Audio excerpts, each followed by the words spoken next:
Escupe de odio, de rabia, el rey y fiero animal, y a la blanda arena sale, llegó la fatal picana de los picadores.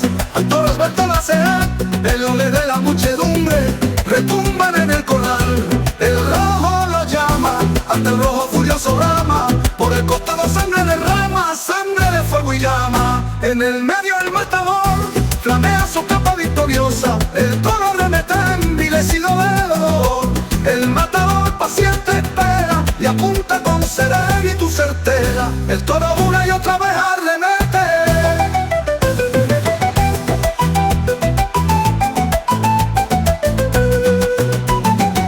Inevitable destino con la muerte, porque su nobleza fuerte se para en el viento y escarba la tierra en la última batalla de la guerra. El toro va al encuentro de su suerte, pero sus dos cuernos son dos guadañas, y antes de la última estocada los botones del traje de luz se revientan a borbotones. ¡Viva los toros de pan!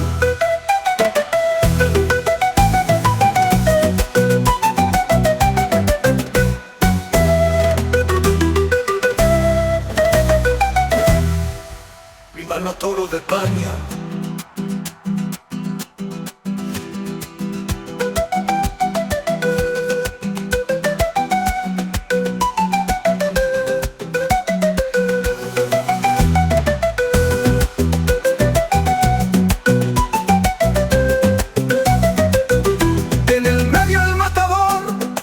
Su capa victoriosa, el toro arremete envilecido de dolor.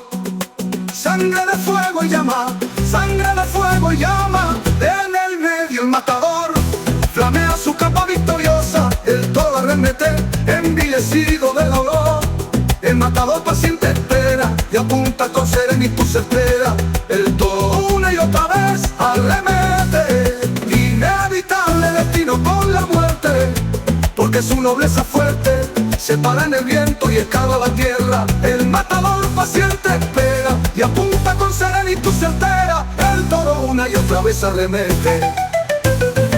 Inevitable destino con la muerte, porque su nobleza fuerte se para en el viento y escarba la tierra en la última batalla de la guerra.